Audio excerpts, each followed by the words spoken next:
Good morning, everyone. Welcome to the Capacity Building on Modeling the Ethiopian Energy System final workshop. We are now closing the opening poll, and the question was, are modeling studies needed to guide energy investment in Ethiopia?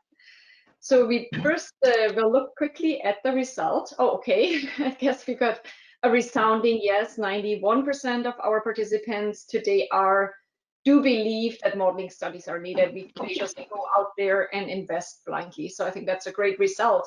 My name is Claudia Ringler. I am with the International Food Policy Research Institute, and I was coordinating the capacity building on modeling the Ethiopian Energy System project activity together with my colleague, Dr. Ala Montal. The project aimed to build key Ethiopia energy stakeholders' capacity energy model for policy planning. I think everyone should be muting themselves. And can we start the PowerPoint, please? The project was implemented with support from the African Development Bank under the CGIAR Research Program on Waterland and Ecosystems in direct collaboration with the Ministry of Water, Irrigation and Energy. I would like to thank His Excellency Seleshi Bekele, Minister of MOWIE, as well as Mr. Abiti Getani for their continued support to the project. The specific objectives of the project were as follows, as you can see here on the slides: extensive energy system model training of a committed core modeling group, identification of data requirements and management options for the Ethiopia TIMES model, the actual model development by the core modeling group guided by IFPRI, and finally, the analysis and alternative policy scenarios development. This final project workshop discusses the results of the capacity building activity, including results from alternative energy futures for Ethiopia, as well as several other energy analysis for Ethiopia. Next slide, please. The agenda today starts with a short introduction by Mr. Abiti from MOWIE on recent energy developments in Ethiopia. This is followed by a presentation by Ala Montal from IFPRI on the project activities and by an in-depth presentation from Mr. Alebachu of MOWIE on the modeling results. After this, we will have a Q&A session. Please use the question and answer box to add the questions you are thinking of as you listen to the speakers. Please add your name and identify who you want to answer the questions, if there is someone specific you would like to reach out to. The second part of the online workshop includes 2 short presentations on other energy studies with a focus on Ethiopia. One focused on the potential of diesel versus solar irrigation, and one focused on productive uses of electricity access. We will then have another Q&A session. We are closing with a panel discussion on how to accelerate rural energy access in Ethiopia with a series of experts on this topic. Next slide, please. Before handing over to Mr. Abiti, I would like to show a word cloud of what our participants noted they wanted to get out of this workshop. I can see the words Ethiopia, energy, learn, modeling. Energy future, really, I think those are exactly the points that we are trying to discuss during this workshop. So please, with no further ado, I would like to invite Mr. Abiti to give his opening remarks. Mr. Abiti, please. I would like to say good morning for some of you and good afternoon for us. Thank you for this webinar, especially we're together with IFPRI people for the last couple of years doing research, especially on alternative pathway to improve electric access in Ethiopia, focusing especially in a rural area, followed by capacity building. As all of us we know, energy is a primary engine or driver of modern economy. For any sector development, we have to have energy. If a country has energy, that means they can have things to be done and they can provide service for their society. That's good. And this energy development at the same time should be supported by research output in the different activities for development and for rating. In terms of research, the Research and Development Director here in the Ministry of Water, Irrigation and Energy were able to handle and coordinate and jointly work different research related to energy nationally and at the same time internationally. For example, we did a very nice work with IFPRI, and we're able to have one publication like optimization and cost benefits and assessment of hybrid power system for off-grid rural Ethiopia. This is from the first research. And from the second, in terms of capacity building, we were able to get for around 20 or 25 national professionals a capacity building program, especially training, 2 times. And for those trainees, the IFPRI with the financial assistance from the Africa Development Bank were able to get 10 energy times model license. It's a commercial. We can get even in the near future the updates and everything. We do have also different research financed from DFID jointly with us and national universities and research institutes like the Policy Study Research Institutes, the Addis Ababa universities, University of College of London, UK, and KTH of Sweden, and IFPRI at the same time. And we do have also with China to research with Chinese Renewable Engineering Institute. This is the current, but in near future, this directorate is establishing itself to a higher level to an institute, and the energy wing is one of the wing. Currently it is a team, but in near future it will be different directorates and with different component of teams. They can handle a number of research which can ensure the countries in terms of energy supply, especially in terms of renewable energy mixes. Currently, we do have a huge resource. The current supply is from the hydropower, but in terms of nations, we do have a potential from geothermal, we do have a potential from wind, we have a potential from solar and other sources. So we have to optimize in terms of using different energy models in which area which can supply most in terms of cost effectiveness, in terms of connection to the national grid, in terms of supply to off-grid. All this should be, they can be addressed in the model output. Hope the nation will benefit from this model output. And finally, really, I would like to thank the organizer of this closing workshop, at the same time, the professionals who involved in this research. Thank you, and I wish we can discuss a lot. Thank you, Claudia. Yeah, thank you, Mr. Beatty. I'm sure there will be some questions for you in the question and answer session about the most recent developments and how has energy access changed during COVID, and have your investment priorities changed? But let's discuss that during the Q&A and during the final panel, please. So I would now like to invite Dr. Alan Modal, non-resident fellow at IFPRI, to give us an overview of the project, specifically the energy system times model development for Ethiopia. Alan, please, over to you. Yeah, thank you so much, Claudia. Thank you for giving me this opportunity to share the overview of energy system model times development for Ethiopia.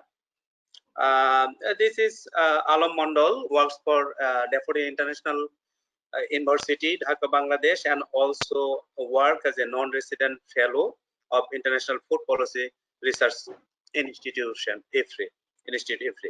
In this presentation, I will tell you the steps the project has been taken to develop capacity of Ethiopian energy stakeholders and to develop capacity of develop an energy system modeling framework for Ethiopia that can help to improve energy security of Ethiopia and improve energy access to all. So in the first phase of projects, Mr. Abiti already mentioned it. So we had the projects on alternative pathways to improve electricity access in Ethiopia. So we had stakeholder workshops in November 2017, and then we had training workshop on energy modeling, model options for policy planning in the same time in November 29, 2017. So in this training workshop, we presented different energy models such as REDSCreen, HUMAR for off-grid energy system, specifically focused on renewable energy technologies development for Ethiopia. And then we also discussed in this training the LEAP model, Merkel model, and TIMES model for national scale energy system analysis that were presented in that training in the for the first phase of our project. And then, so again, we organized another workshop. The workshop, it was contributed to participants from different energy institutions or directorate. They have presented their ongoing energy activities that are in Ethiopia. So, and then finally we organized extensive training workshop on energy system model, specifically focused on TIMES in May 2018. To select the best model for Ethiopia energy systems analysis, the energy stakeholders suggest to IFPRI to focus on the TIMES model with the first round of training activities in May. So based on the suggestion comes from the stakeholders consultations. So TIMES has been selected to have training, capacity building, and move on for Ethiopia TIMES development. And then in the second phase, means the current projects, so develop a core energy modeling team. It consists 20 participants from different energy, different organizations, including ministry, academia. So the first extensive capacity building training on TIMES organized on Capital Hotel on May 22 and 23 in 2019. So it was like the first training was on focused on only the TIMES model, and then you see the, as I said, even Claudia mentioned it about the core energy modeling team. So 20 participant members from different organizations. So priority was given to energy studies and development directorates. So almost 25%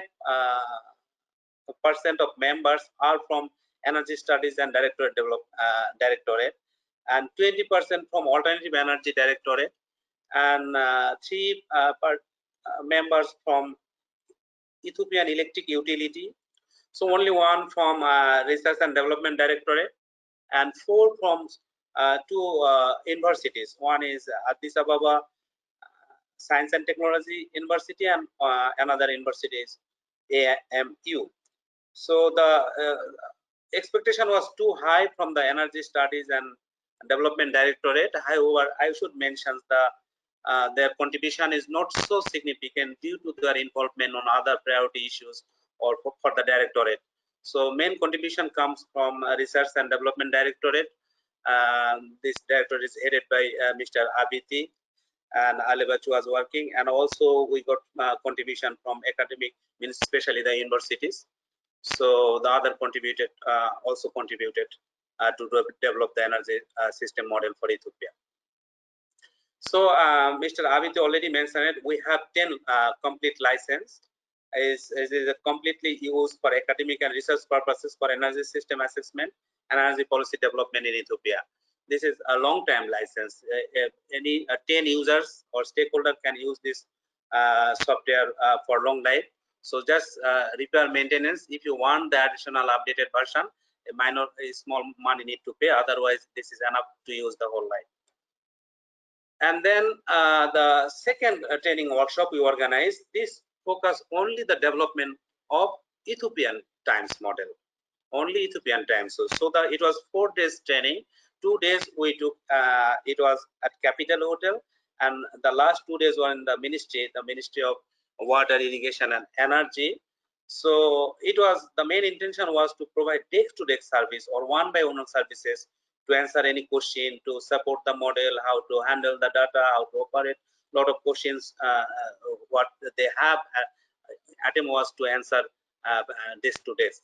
So we did this 4 days training, and then you see actually the building blocks of Ethiopian Times model. This model consists a complete energy system of Ethiopia. It includes, you can see, so it is difficult to understand, but just an overview I will tell. It has the Ethiopian demand technologies, all the demand sectors, residential, commercial, industrial, agriculture, all information is there. The electricity sector is there, primary energy resources is there. And if you see the new technologies, existing technologies already there, and new technologies for electricity, new technologies for demand, all the options are there. But in the hidden, you have a lot of Excel file, lot of data is there, but we don't need to go in at this moment. Also, we have key parameters that relates to energy demand. So we have the option to add the key parameters. So we already added actually the population growth, GDP growth, per capita GDP, urbanization. This sort of stuff is already here in this demand scenario option. And we have tried to frame a lot of alternative policy scenario options. So we can just update the data and the policy targets we need to fix, and we can run the model. So this is a complete energy system model with raw data. And then at the end, what we did, the model. So in summary, I can say the Ethiopia Times model is modeling framework developed for entire Ethiopian energy system, raw data for all sectors, residential, industrial, commercial, agriculture, transport included in the modeling framework. Selected existing and prospective technologies for all sectors included with raw data. Alternative policy scenarios information also added. Key parameters for energy demand position are added. So priority was given to the electricity sector development plan, and the team focused on selected priority policy scenarios and results that will be presented by Alebacho just after me. So thank you to listen me, and any question to develop on the modeling or data, anything related, any question, I'm ready to answer. After Alebacho's presentation, I'm going back to Claudia. Thank you. Yeah, thank you very much, Alan, for providing us with this overview of the capacity building project. So as Alan already said, I'd like to hand over now to Mr. Alebacho, who's a senior energy researcher with the Ministry of Irrigation, Water Irrigation and Energy. He'll talk to us about the actual modeling and the scenarios and the results that the energy modeling core group found. Thank you very much. Mr. Alebacho, please go ahead. Okay, thank you very much, Dr. Claudia. I'm Alebacho from Ministry of Water, Irrigation and Energy, working in the Research and Development Directorate as a senior energy researcher. And actually, just here, I'm going to present some of the results and actually what we have done for the last, I can say, more than 1 year with Dr. Alam, and actually with the collaboration of Dr. Claudia. So you can observe my screen. It says the title, Modeling and Optimization of Future Ethiopian Energy System. There are 3 main words. One is modeling, the other is optimization, and the other is Future Ethiopian Energy System. As Dr. Alam introduced you, TIMES is a tool, energy modeling tool, which is mainly optimizing cost and actually other parameters. So this is my title. And I have short outline of my presentation, the background, maybe the introduction related to some data of Ethiopian energy sector. And the second is how we develop the model. And there are around 4 scenarios, including a reference scenario that the study we have done. I said we have done because with the collaboration, the coordination of the team, mainly with Dr. Alam. And mainly this is the Ethiopian entire energy system, not the specific power or industry or the other sectors. It is general, the electric sector of Ethiopia, which the TIMES model we have applied. And the scenario development, what are the main criteria? What are the main parameters?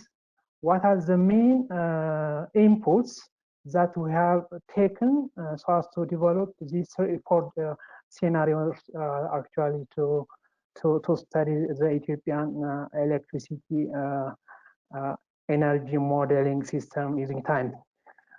What will be the Ethiopian, the simplified, better to say, the simplified reference energy system of Ethiopia from the primary resource usage to the final end use of the energy. And lastly, the main part, which is what are the results we have got, we have obtained for this using this modeling and optimization of Ethiopian TIMES electricity system. Having this, I believe that most of you came from the energy sector, and most importantly, some of you are well experienced in research, mainly in energy. So I brought this data so as a background, as introduction, because some of the data, what you are observing here, we applied, especially the main drivers, the main parameters, not actually the main one of the parameters, one of the drivers are GDP, population, and GDP per capita. So this is as a background information for you. You can observe that GDP in 2000 for Ethiopia, GDP per capita in 2000 in USD dollar actually, GDP growth in 2016, in 2017, in 2018. I brought this data in the reference scenario and in the high demand scenario that we are going to see actually when I'm presenting. We have applied this GDP, one main factor, one main driver. Population also, what's the population 2018?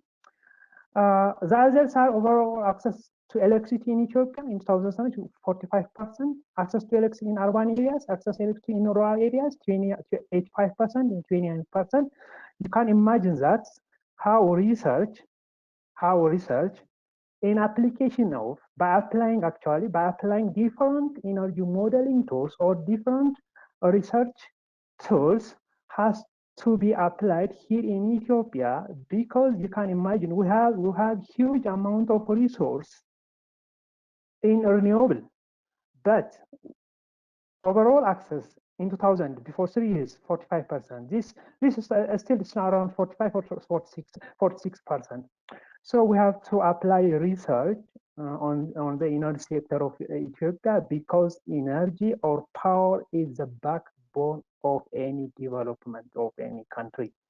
Power consumption per capita, you can imagine 77 kilowatt hour. The mainly transmission distribution structure 44%. Combined transmission and distribution losses 8%. Transmission 3%. The major one or the main one, distribution loss. So we have this actually, I brought this parameter for one thing, for your background information, how much electricity is lost during transmitting and distributing electric power through the Ethiopian energy system. And this data, actually, they are very important. We use when the study is done for using this times modeling. Electricity export is around 0.17 terawatt hour. It's around almost 1%, but the plan is ambition for the coming 5 to 10 years. This as a background. I don't like to talk more on this, but I brought this data. Some of you might not, if you are not familiar for energy modeling, these resources are applied when the study is done, especially what with the upper bound of hydropower is around 45 gigawatts. We have huge amount, but still we are exploiting less than 10%. Similar to geothermal, we have around 10 gigawatts. We are reaching the resource, but we are not reaching electricity production. So we have to work with this. We use this as a per bond, similar to wind and solar and other biomass resources, other importing coal and natural gas. Actually, natural gas, coal, some of this, mainly the renewable resource parts, we applied when the study is actually done. You can imagine that generation capacity still 2020 to this year, 4,563 mil megawatts. We have a population of more than what I told you in the previous slides. Hydropower is the dominant one, with around 89%. Wind, 7.2%. Geothermal, almost. We have 10 gigawatts, but we are exploiting still 0.1%. Diesel is almost. Biomass, we have 25 megawatts, which started to produce in 2018. I brought this data. Research for any change, for any growth, in any sector, not only in power sector, research should be applied. So we have huge amount of resource, but the power, the electricity that we are producing, that you are observing in this screen. So collaboration, integrating, planning, collaboration work on power production here in Ethiopia is crucial and mandatory. The main part of my presentation actually model development and scenarios, how TIMES Ethiopian electricity model is developed, and what are the scenarios that the study has developed to bring some results. Ethiopian research model, mainly in short actually, it's composed of 4 modules. One is what are the primary resources during the study, what are the process and the conversion or the converting technologies throughout the system or the modeling system, what are the demand of electricity of the country, what are the greenhouse gas emissions, well, actually all the power that we are producing is from hydropower. The emissions, almost carbon dioxide, is very, very low. Ethiopian style models, a single region model is understood. Some of you, if you are not familiar with energy modeling, a single region model means the modeling, the system of the modeling considers Ethiopia as one region, not separately the eastern part, the north part, or the entire energy system of Ethiopia, covering the Ethiopian entire electric system.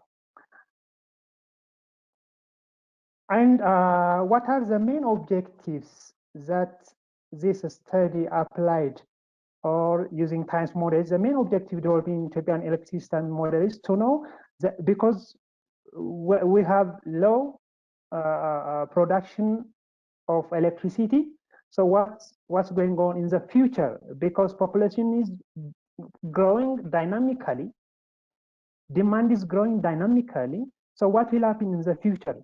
So as to meet the demand of electricity with the population of the growth of the population, what type of technology is better to use in the future, so as to mix different types of energy, so as to satisfy the demand of power of the country. Emission, we are lucky still, and I believe that in the future, unless otherwise, we are going to use natural gas or coal in the coming 20 or 30 years, so as to meet the demand of power production. Ethiopian time electric model, as I said, has a time horizon of it starts from 2014 and 2050 in 9 unequal time. I don't like to consume this note. The following assumptions have been taken into consideration during studying the research. The rediscount rate that applied in the study is 10%. And actually the cost, every unit is, birr is changed to USD. The time frame, as I showed you in the previous slide, is to start from 2040 to 2050. In order to capture the key feature of electricity demand, each year has divided into 3 seasons actually: summer, winter, and intermediate. This has its own calculation. At night time, there is no solar energy. At daytime, there is solar energy. At night time, the wind speed may be increased or decreased depending on that. We have, in short, we have the study taken 3 seasons: winter, summer, and intermediate. Transmission distribution are defined at national level of data. This is the technology, power producing technology that are applied. This actually is as a background for you. I don't like to go to the detail of this one actually, but during the modeling study, we have applied this all power producing technology so that TIMES can optimize what will happen in the future related to cost, related to demand, related to electricity production, so that this technology will be feasible to produce such amount of power with optimizing cost. So here actually there are all power products, the producing technologies are here, maybe at international level, but here in Ethiopia, the model optimized only using, when I'm going to talk in the result, wind, geothermal, solar, and mainly hydropower. But we applied, the study applied this technology in 2020, in 2025, depending on national and international data. These are the main part actually. The study developed 4 scenarios. Business as usual, you know, what I mean, the reference scenario, without changing any parameters, without what I'm saying, any parameters, without changing GDP or population or any economic parameters. What will happen? The power generation and the electric production for the coming 20 or 30 years. The second one, that the study compared or these to see that high demand. What will happen? What if the GDP growth will be 12%? Now the GDP around in Ethiopia 10.5 or around on average 10. What will happen? The gross domestic product growth is 12% starting from 2015, and then it's expected that when there is development, when there is growth, we know that GDP is going to be decreased. After 2030, the study assumed that what will happen is the GDP is going to be 11%. This is the second scenario. The third scenario that the study tried to develop is that renewable target scenario, because we are rich, Ethiopia is rich in solar, wind, geothermal resources. So what will happen? This scenario assumes a minimum of total power production by 2025, by 2025 20%, and by 2040 25%. What will happen? And the fourth scenario that we developed is that electricity exports. What is that? 20% of total electricity demand in 2030 and 25% in 2040, 25% in 2050. So what will happen? The demand of electricity for the country, and what will be the economic factor of the country when such amount of electricity is exported to the neighboring country. This is the fourth scenario. No need of talk the detail of that, but this is the simplified version of Ethiopian reference energy system. I don't like to define what is a reference energy system, but in short, reference energy system combines or links from the primary resource to the final energy or electricity production. So primary resource, what are the energy converting technology? What are the secondary electricity? What will be the final electricity demand? When I say the final electricity demand, what will be the final electricity for the end users? This is the main part actually. The main part that the study obtained is that in the reference we have, as I told you, we have developed 4 scenarios reference: business as usual, high demand scenario, high GDP scenario actually, better to say, renewable target scenario, and the last one is electricity export scenario for the neighboring country. So what are the results in the reference or in the business as usual? Technology is capacity power production starting from 2006 to 2050. You can observe that the technology selected in the reference scenario are bioenergy, diesel, geothermal, hydro, solar, wind. But you can observe here solar is not selected in the reference scenario for power generation because it's an optimizing times an optimizing software. Actually, we are going to update. We are going to work on this part, but for the time being, solar is not selecting for power generation. I am not go through each and every part of the power generation for each year, but you can observe from the slide.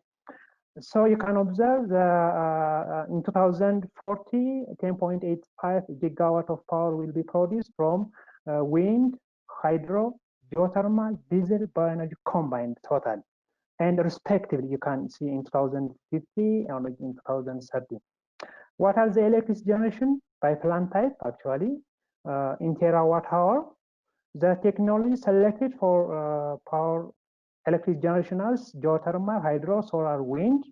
So you can observe, you can check in 2040, 90.25 terawatt of electricity will be produced from generated from geothermal, hydro, solar, and wind, and respectively to the years.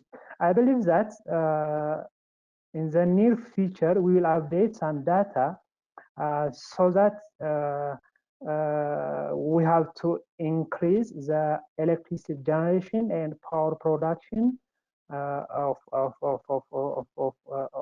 using different technologies. Demand of electricity, as I said, we applied for scenarios: high demand, renewable targets, and export, and actual reference. So what are the demand of electricity in the reference scenario? Of course, in gigawatt hour. Demand of electricity distributed, electricity exported, electricity transmitted, electricity converted. You can observe from my slide, so that you can understand or you can analyze if you have detail or background of national energy data or some national or international papers done. You can observe this data so that you can compare and you can comment or you can give some of your comments or you can raise your questions. This is the data where the Times study has that we did. Demand of electricity, actually, demand of electricity in the reference scenario, gigawatt, from 2060 to 2050. And demand of electricity in the high GDP demand scenario in gigawatt hour. It's time consuming to go through each and every part of the numerical values or the numbers, but it's clear that you can observe that this is the result that the study have obtained using the 4 scenarios that we applied for this one for the reference in the high demand. A discount system cost in millions in 2004. The study has obtained the high demand scenario for reference demand for exports, and for new target scenarios, such amount of investment or discounted cost has been applied, so that you can check. This is graphically high is high, reference is reference, business as usual, business as usual. Reference export scenario, renewable target scenario. This has the results. You can observe that in the reference demand scenario, solar is not selected, as I told you in the table result. In the high demand scenario, you can observe that this color, solar is selected. A large amount of energy is produced from solar. The same is true in renewable target scenario. Power generation both from geothermal, from wind and solar, but still the dominant one is hydropower. But after 30 or 25 years, the government or the power sector has to work strongly to produce power or electricity from solar and wind. What are the results that the study has obtained is that the country's total installed capacity for power units is expected to grow from this was in 2030 to 19.35 gigawatt in 2050 of the modeling year.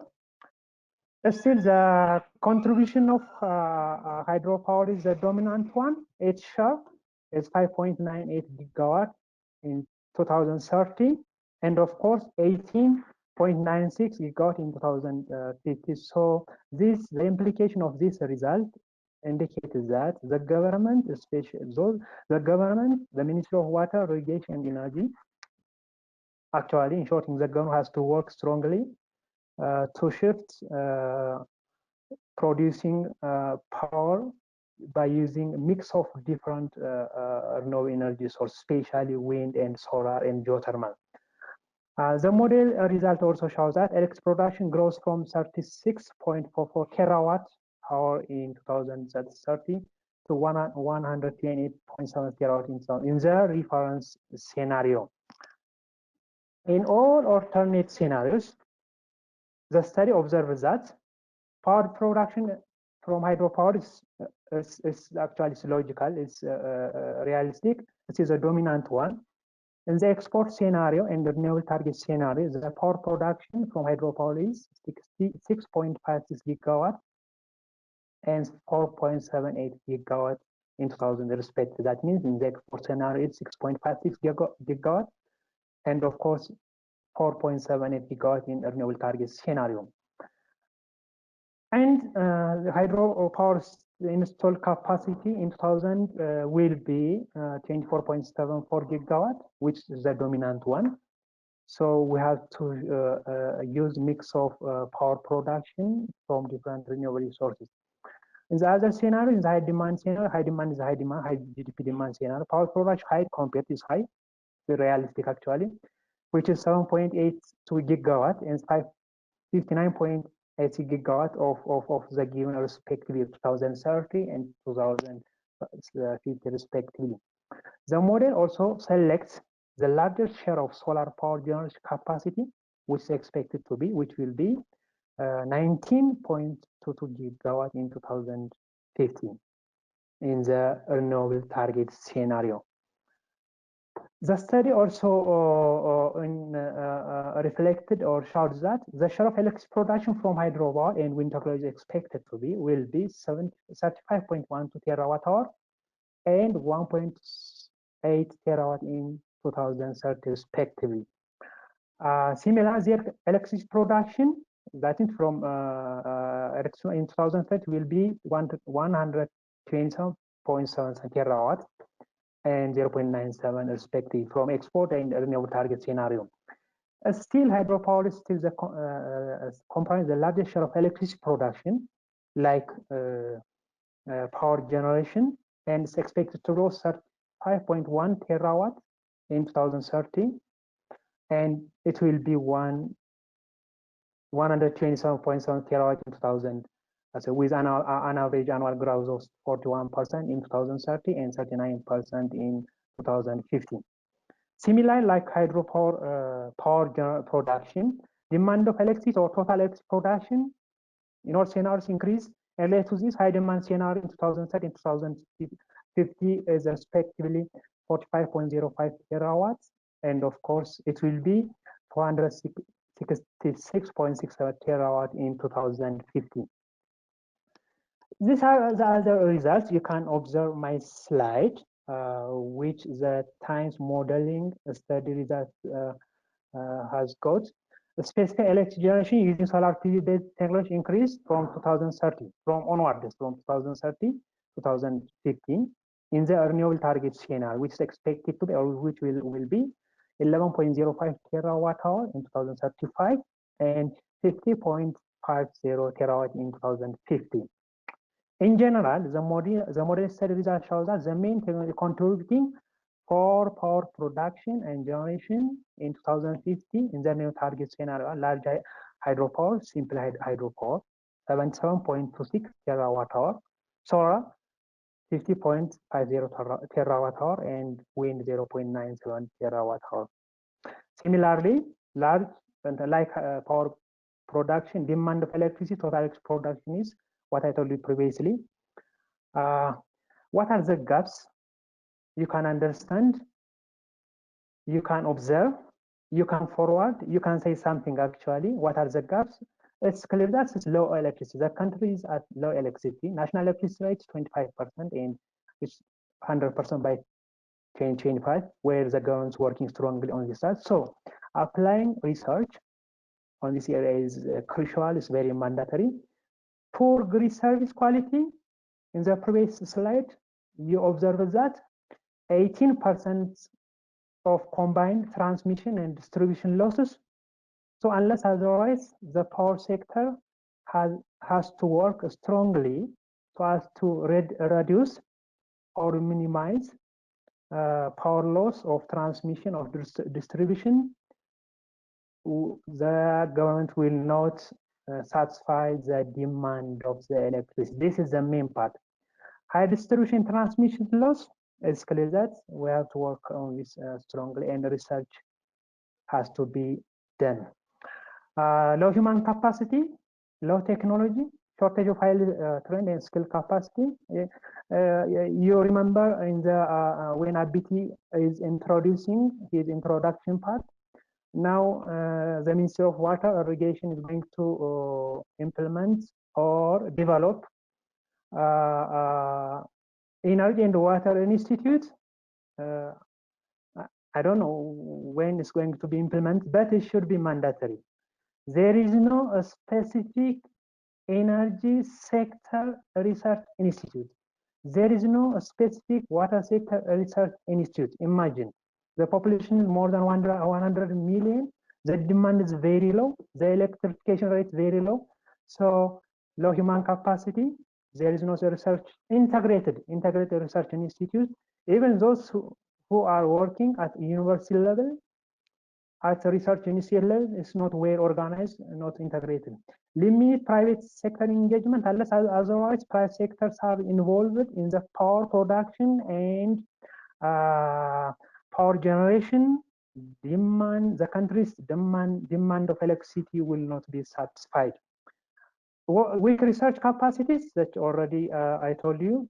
5 million of households, more than 100 million population, but the electrification rate is very low. Off-grid household system, mini-grid along the sides. Actually, the power sector or the Ministry of Water Irrigation in the energy sector is working strongly on this area by 2030. I think 60% on 65%. I think there are 65% on grid and 35% on grid. By 2030, 100% of the population will be electrified according to the strategy and the plan. Conclusion: the study result in Times Ethiopia model reflects the country power generation, use of driving, supply of energy source, and additional renewable needs, use of diversified renewable energy mix is very crucial. Applying the goal of CRG, still the policy, there's draft policy, applying the draft policy, and there are different strategies working in the energy strategic documents, which have been implemented in the energy sector. So integrating such policies, strategies in collaboration with national and international organizations has to bring some solutions to satisfy the demand of electricity of the country. Lack of research, and so research institutes has to be developed. Well-organized energy system has to be implemented. Capacity development has to be there. Ethiopia has a huge energy resource, but still we are exploiting very, very low. So we have to work strongly in that area. I thank you very much for attending me. Thank you very much. Yeah, thank you very much, Alibachu, for a very, very interesting presentation. So we are now moving into the Q&A session, and it would be great to have Alam, Abiti, and Alibachu on video to help us answer the questions. We got a series of questions, and I would like to basically ask a couple questions to each of you. And first I'll come up with the questions. I'll just read them, and then I would like you to respond in turn. So we got a question from Atelier Basha. He would like to know if the geothermal level of 7 megawatt is realistic by 2020. So, is that a realistic assumption? How much geothermal energy is currently being used in Ethiopia? So that's a question for Alam or Alibachu. We also got a question from Mesfin Dabi Seboka, who is at MOWIE as well. So he would like to better understand what are the major drivers in each of the scenarios that Alibachu has presented. And then he has a he has another question on renewables. And I think that's an interesting question. He wants to know, why does wind, solar, etc. get added later on? Is it because the hydropower potential has been exhausted, or is it too costly, or why are the other technologies coming in later years? We also have a question from Fazil from Kenya. He's a PhD student at Rochester Institute of Technology. He has an interesting question, I think, to Abiti. He would like to understand if the Ethiopian government is exploring stimulants or incentives to increase energy use per capita. So what is the position of the ministry, in terms of how can we stimulate increased energy use? There is a question from Albert Akposa. He would like to know, why there is no private sector involvement in the energy sector right now in Ethiopia. At least that's his assumption. So yeah, maybe Abiti can respond to that. And he would also like to know why this particular, phase 2 project only focused on a single modeling system for Ethiopia. So yeah, so I think let's start with these questions. So I would like to, maybe Mr. Abiti, would you like to start answering? Okay, thank you, Prof. Claudia. Well, I will try to answer what I understand, and if I made some mistakes, really I ask a great excuse, and maybe Alibachu can assist me as well. I am not on the energy aspect as well. On the involvement of private sector, I think it was not as such before, but now the government is developing a document how we can involve the private sector in terms of power production, in terms of distribution, in terms of operation and maintenance. I think we have already finalized, the ministry already finalized the preparation work, and there is also recent information about the involvement of private sector, especially on the production of energy, especially on geothermal. I think there is a new agreement signed with Australian company. I think they are here now to develop around 300 megawatt. It's around this for the geothermal energy as well. In terms of energy use, yeah, currently, as much as possible, the nation we do have energy, but at the same time, we are using the bio. The government initiative is to use the other alternative energy, if technology allows, even solar and the wind. You know, tomorrow is not as such today. Technology may shift and change, and some of energy may come cheap. Then the government will allow to use more efficient and more cost-effective energy alternative rather than using the bio. And there was one question from, I think, from our ministry, Maslen. You know, I think the Alabacho can answer this one, but let me say a few words on that. As I heard when in different energy seminars here in the ministry, for the current level of technology and cost per megawatt investment, still the hydropower is the cheapest one, which may not be the day after tomorrow. If the technology changes and the costs may reduce, we will shift tomorrow or the day after tomorrow. But according to today's scenario, we have to develop the 45,000 megawatts the nation has on the hydropower. Thank you, Claudia. I hope I tried to answer the questions. Yeah, I think very well. Now I'd like to hand over, thank you, to Alibachu to answer some of the model questions. I don't see him on video. So Alibachu, can you speak? We might have lost his connection just now. So then let's move over to Alan to answer some of these questions. And when Alibachu does come back, we'll bring him back on. Please, Alan. Okay, sure. Thank you, Claudia. So I can go slowly to answer a few of the questions. So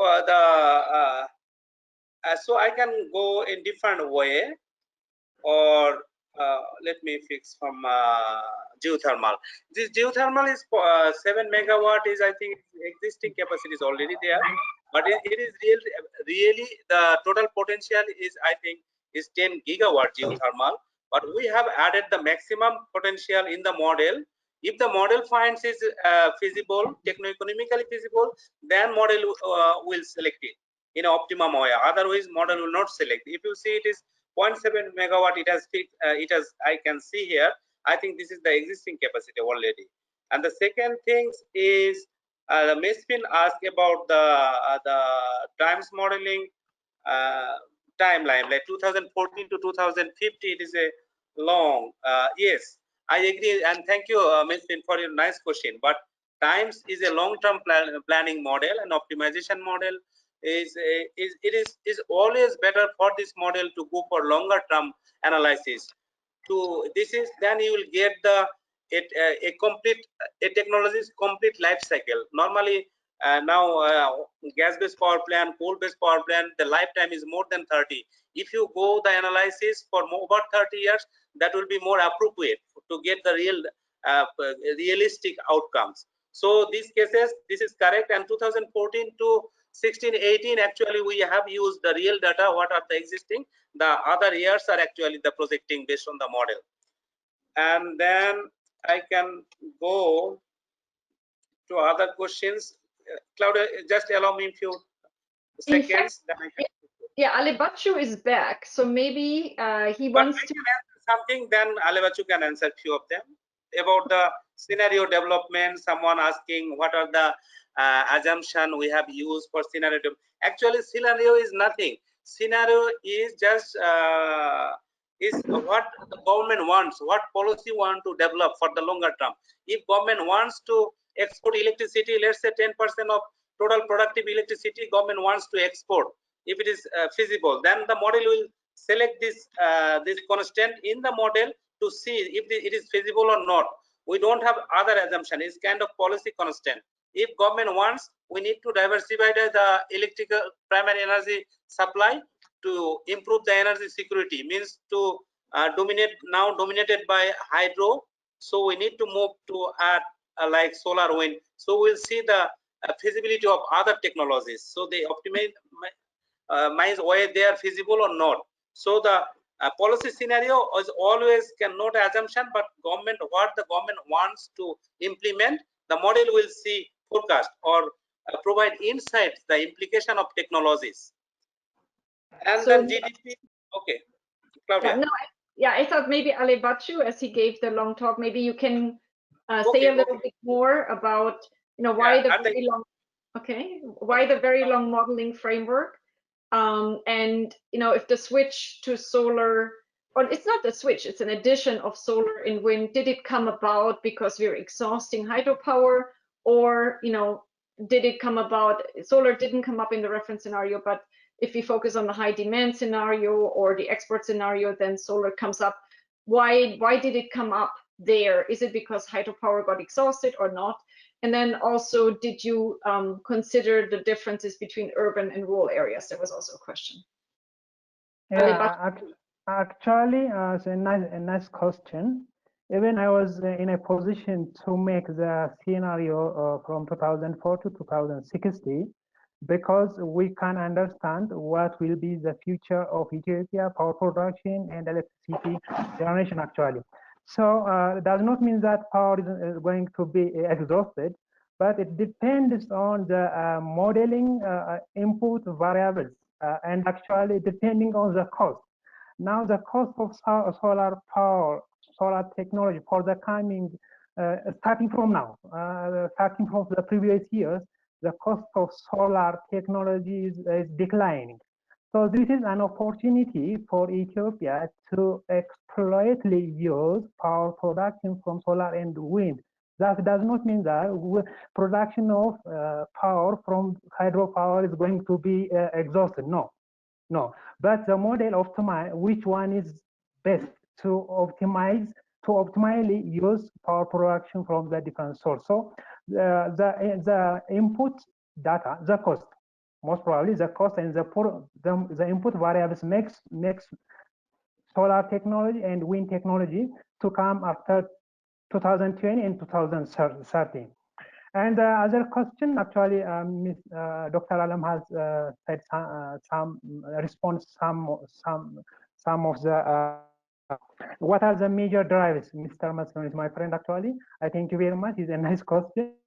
No, it's logical. It's clear that the main drivers are GDP and population for any development, for any growth. So the main, not actually these are not the main parameters that we use when we are developing the four scenarios. But GDP and population are one main drivers. And the other part, what Mr. Abiti has shared for you is that why the involvement of private sector in the country is weak. Actually, one is actually there are some which have been working on power production, especially on solar. One is for American or Australian company. The other is on geothermal. The main for me personally, the main issue which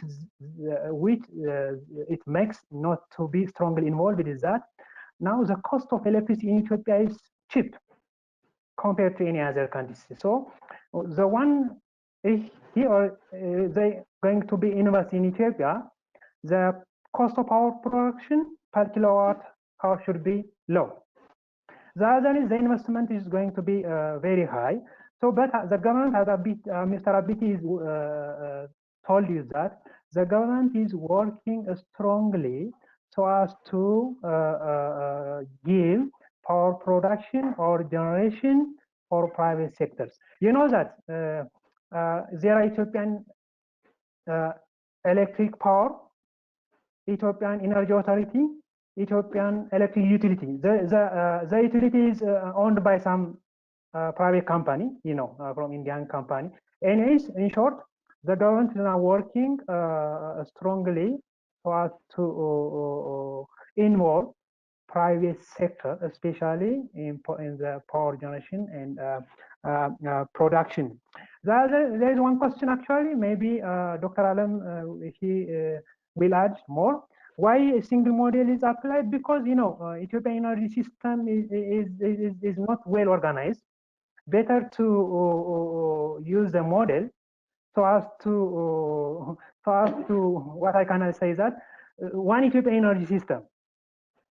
If you actually in the near future we can work separately. For the time being, we used the entire Ethiopian energy system rather than making a single region like in the eastern region or in the northern region or in the southern region.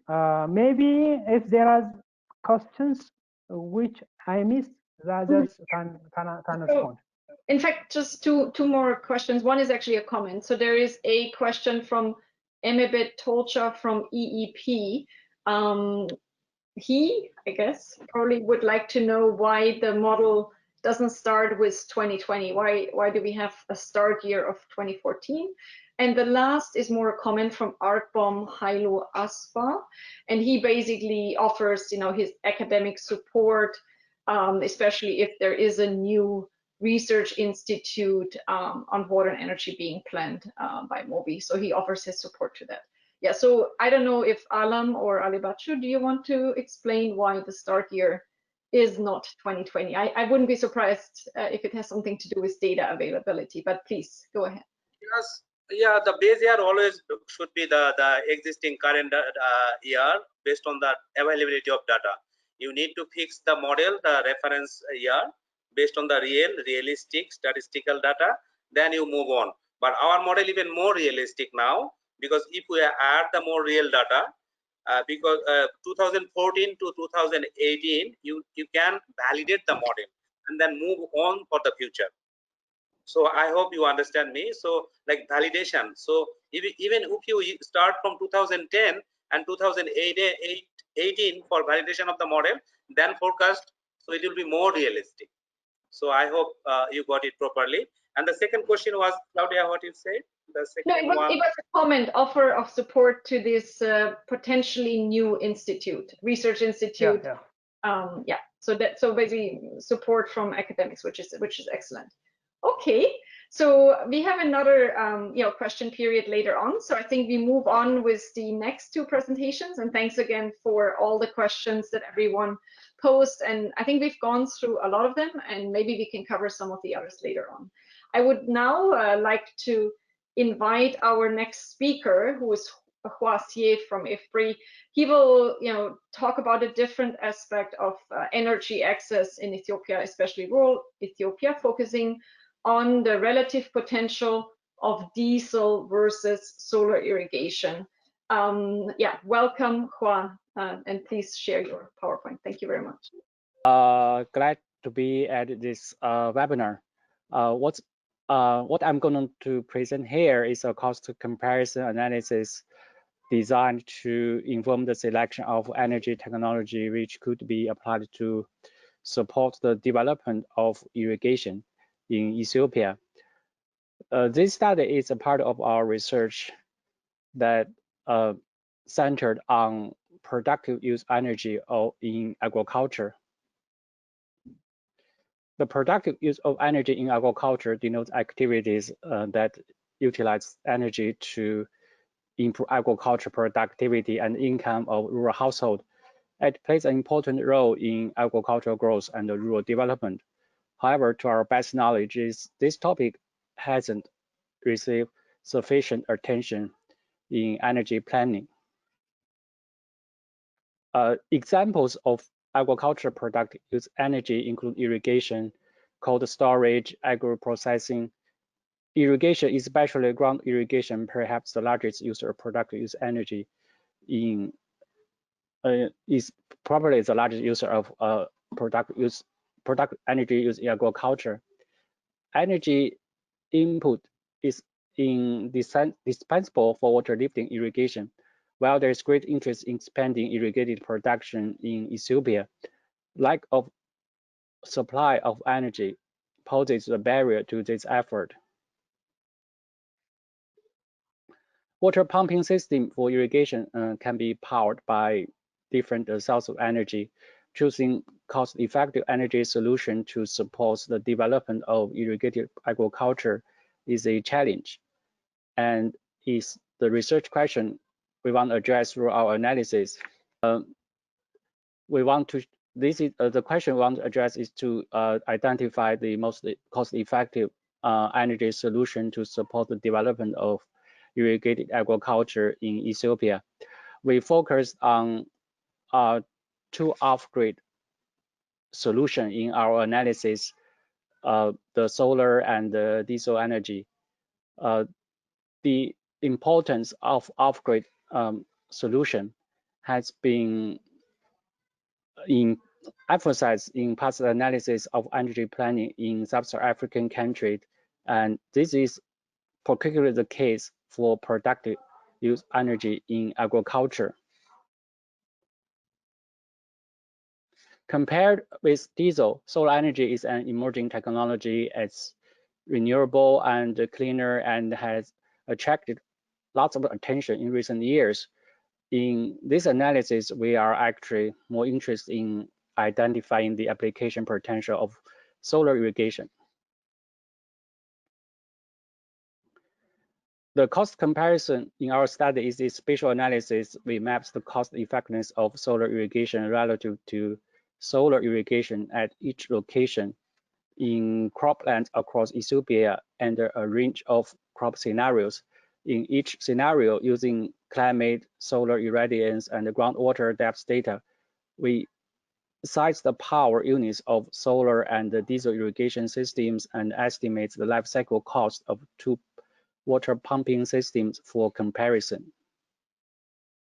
The output of the cost comparison analysis are a collection of maps that display the break-even installed cost of solar irrigation.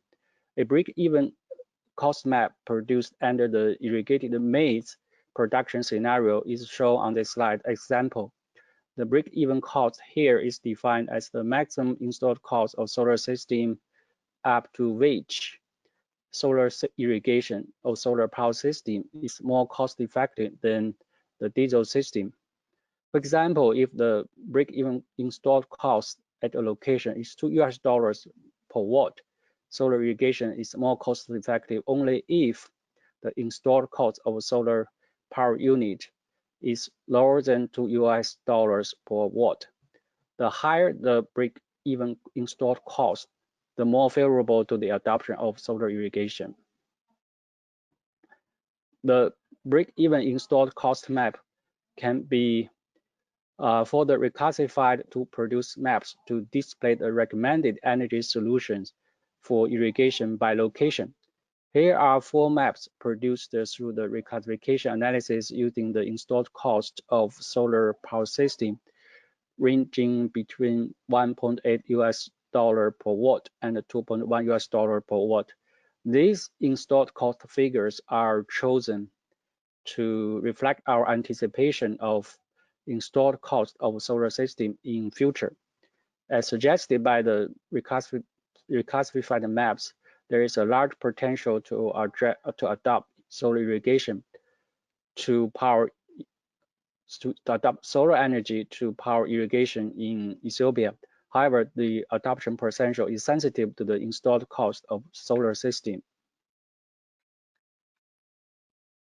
The break-even installed cost and reclassified maps displayed on previous slides are produced under the assumption that the annual escalation rate of future diesel price is 2%. The map on the right side on this slide shows the break-even cost in a scenario with higher future diesel price, where the escalation rate of diesel price is about is set to 4%. A quick look at this map suggests that cost effectiveness of solar irrigation is also sensitive to diesel price. Finally, in the analysis, we also found that adoption decision of solar irrigation may vary with crop. Break-even cost maps produced under the several other crop scenarios are added here to illustrate this variability across crops. To summarize, mapping product designed to inform the selection of energy technologies to support the development of irrigation in Ethiopia is developed. So, excuse me. Through the analysis, we can conclude Ethiopia possesses large potential for solar irrigation development. However, the sensitivity of cost effectiveness of solar irrigation to installed cost of the solar power unit, the diesel price, and the crop type highlights the risk in investment in solar irrigation. Anyone who is interested in investing in solar irrigation should be aware of this type of risk. This study is funded by CGIAR WRE program. I'd like to take this opportunity to thank the support of the program. Okay. Thank you for your attention. I'll hand the session back to Claudia. Yeah, thank you very much for this, I think, complementary presentation. So one is, what's the national energy development, understanding that we have under availability of grid electricity in rural areas. So, how can we supplement that? And solar technologies as well as diesel seem to be a good complementary investment, at least for irrigation. So now we'll hand over to our next speaker, David McConnell. He's with the International Food Policy Research Institute in our Addis Ababa office, and he will talk about productive uses of electricity access in Ethiopia. So going back to a situation where we already have grid access. Thank you very much, David, please. Thank you, Claudia, for the opportunity, Claudia and Alan. And I also would like to thank Ministry of Water, Irrigation and Energy for all the support we get whenever we get in contact with them. So today I will talk a little bit more following Hua's presentation. I will talk a little bit more about productive uses of electricity access in Ethiopia, in the agricultural and rural development area in particular. So the way I see it, there are three major productive uses of energy in the agricultural space, as you might all know. The first one starts from the farm or household level, because of lack of access to electricity as well as electric appliances.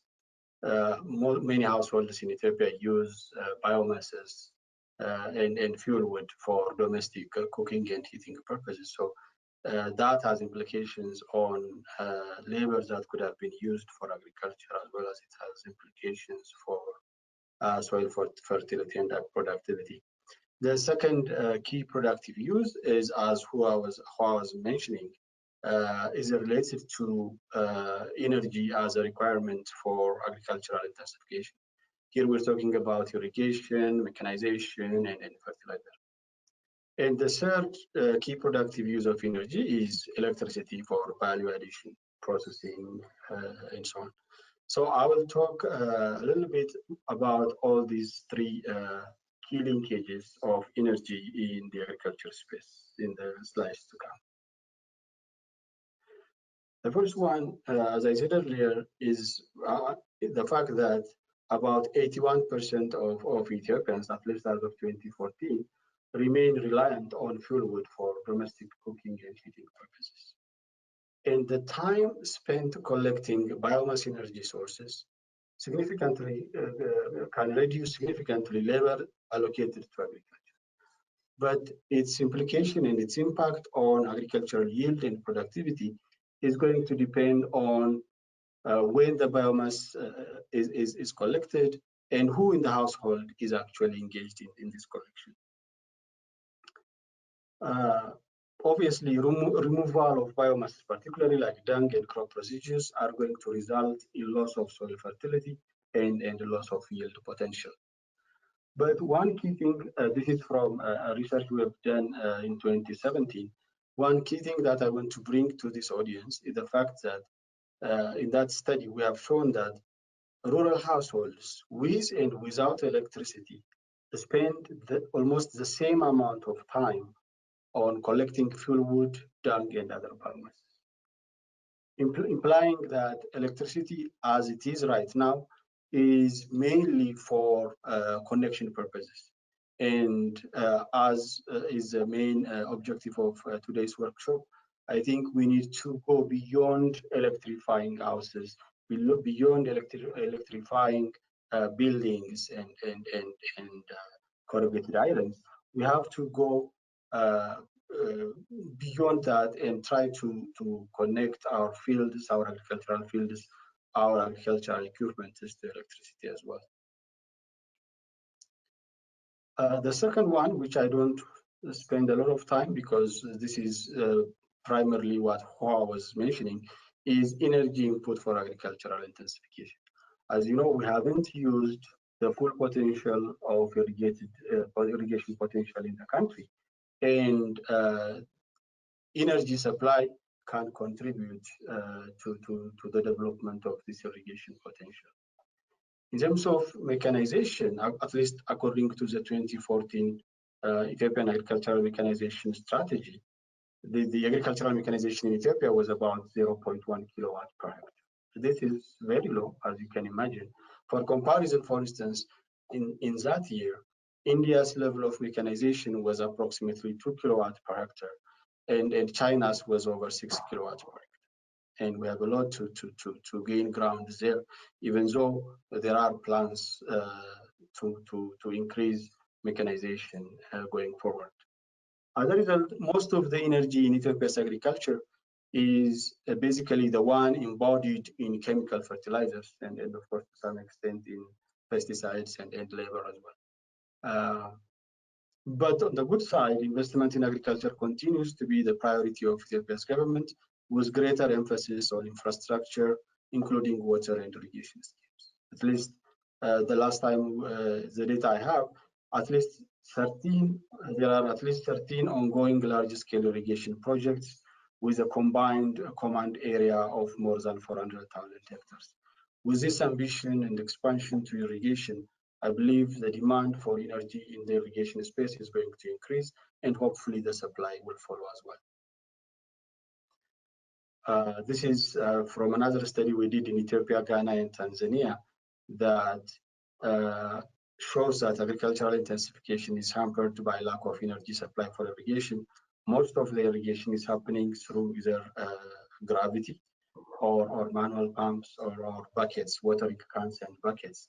Even though Ethiopia has done a little bit better compared to the other countries in terms of having more of the motorized pumps as a share of the total number of irrigators we have surveyed, even though it's not a national representative one. But most of it is highly focused on diesel pumps, and the discussion that Hoa was mentioning to diversify energy access for irrigation toward this solar pump, toward this grid itself, is going to be very important. Excuse me. And the last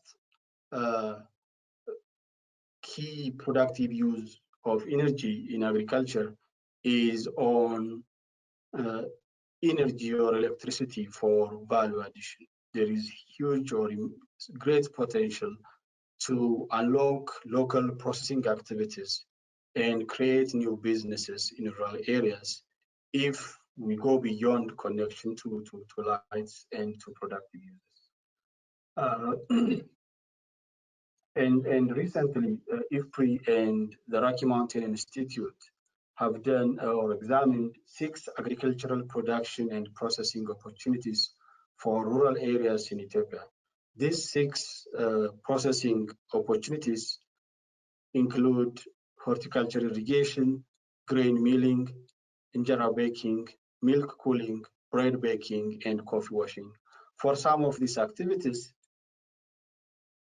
for some of these activities, excuse me, okay, for some of these activities, it's a shift from diesel-based, say for instance, diesel-based graining mills to electricity. For others, it's a new, for instance, for milk cooling, there isn't a lot already, so it's a new venture. So that study has shown that from these 6 selected areas and back of the envelope analysis, it shows that there is a potential to produce around $4 billion in annual value using electric appliances by 2025. This is just for these selected processes, and you can imagine how big the pie is going to be if we can do this for more agro processes. Supplying the appliances for these 6 processes by itself is going to be a $380 million investment opportunity as well. In addition, these 6 areas can produce an additional $22 million annual revenue stream for the electric utility by selling more units of power with the same capital investment. So the last slide then is what needs to happen. Again, that Borgstein et al. 2020 paper, it's a collaboration between Rocky Mountain Institutes and IFPRI, shows that first of all, we need to invest in value chain infrastructures. So we need to invest on rural electrification, as we are doing right now, market infrastructure and transport and telecom. But at the same time, we need to invest concurrently on supply chain of appliances. We need to invest on or figure out how to manufacture and import appliances, how to do last mile distribution networks, and also from the government side in particular, how to do performance standards, warranties, and servicing of appliances. Even though these investment value chain infrastructures and supply chains are in place, then we still need to figure out how to do or to create an enabling environment for finance. Something like affordable loans for smallholders, providing insurance and credit guarantees, as well as capacity building for microfinance institutions is going to be important. But this is not going to be enough because on the demand side, we need to do a lot of extension services. We need to do or to invest on community awareness and outreach activities on how to shift from traditional biomass-based or no energy at all to electric appliances. And we need to invest on agricultural extension programs or use the current agricultural extension programs to tap energy sensitivities on the messaging. And we also need to invest on business operation support for the youth in the rural areas who are going to be interested to be part of this, as well as to any private sector that wants to be part of this. Thank you so much for listening. Back to you, Claudia. Thank you very much. So we are coming now up to our second Q&A, and so great if Hua also goes back on camera so we can see him. And I'll just again read the questions that we received.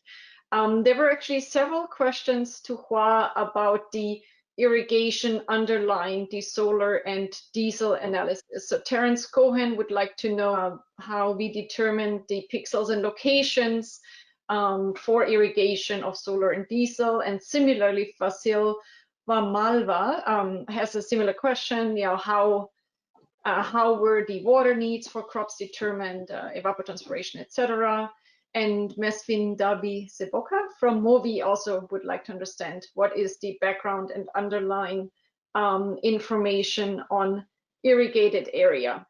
And then for David, there's a question on the consideration of use of electricity in agro-industrial complexes. Has that been studied?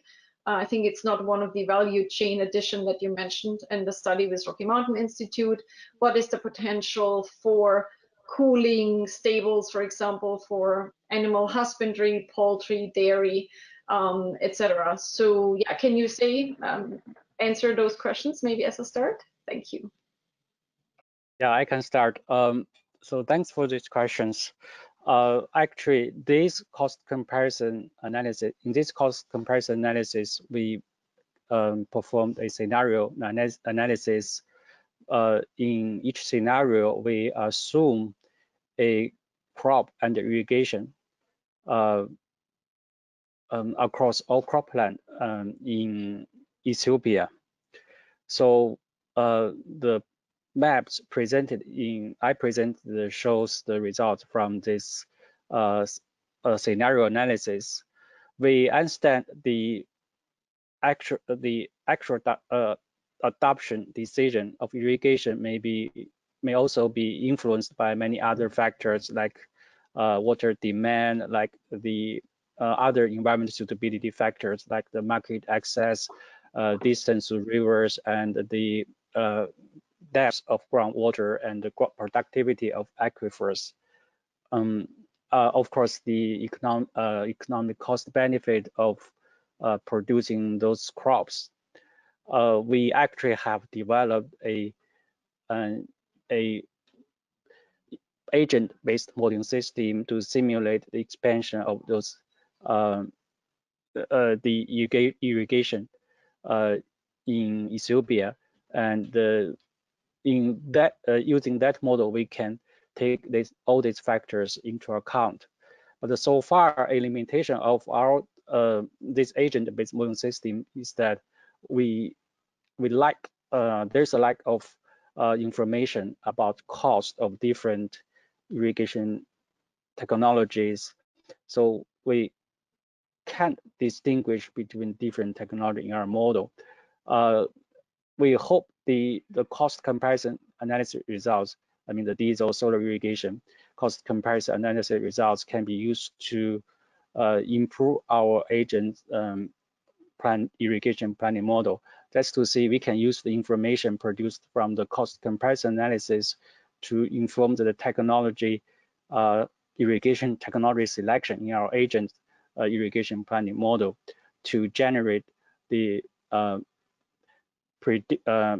projection about irrigation potential under different technologies or under the diesel irrigation, under solar irrigation, by considering all those factors that are influencing the irrigation adoption decisions.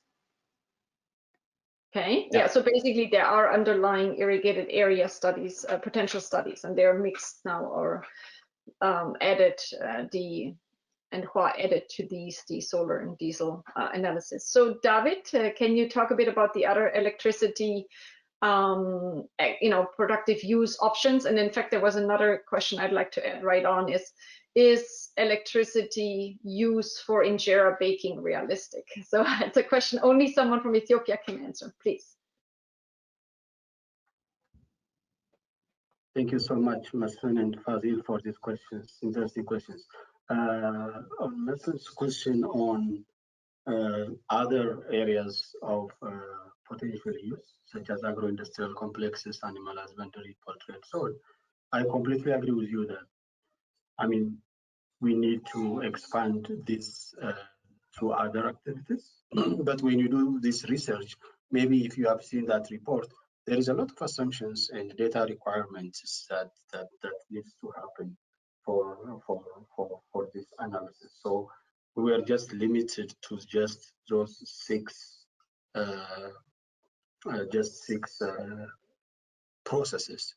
But this is just to show what it can be done. We are not showing this is a potential in general, but just a potential for these six activities. But we need to, I agree with you that these are good demand centers for energy. But we have dairy, at least for cooling purposes. But I think we have to, I mean, further work can be done on this area to include these activities. On Fazil's question on what other potential areas or value chain activities can be considered, I think even right now, the Agricultural Transformation Agency is looking at, I believe, avocado juice making, as well as some oil processing as potential end users, productive users of energy. So I think the list is going to be long. In terms of injera making, as you know, injera in urban areas is done with electric methods in others and in other towns and semi-urban areas, but the majority is going to be is using biomass. Whether it is for selling purposes or for own consumption, the vast majority is using biomass. And unless, I mean, this is something that households are going to demand significantly. So I think it is feasible if we integrate our planning of expansion of electrification along with access to appliances, along with those creating the right environment for electric appliances. I think it is feasible. I don't think it matters whether it is for selling purposes or for own consumption, because you can always monetize that one. But I think that's the future. I don't think we can accept the status quo going forward, particularly if electrification, as is planned by 2030, 2025, if it is going to increase significantly, then I think the good thing about injera electric appliances is the appliance can be produced domestically. And there is enough, I mean, a number of people, a number of small entrepreneurs who can provide and sell that to the rural areas as well. So I think it is feasible, but it requires proper thinking and planning and incentives. On private sector participation, I think there was one question on. Yeah, there is a question on should we increase the tariffs in Ethiopia? Maybe MOWIE needs to answer that one.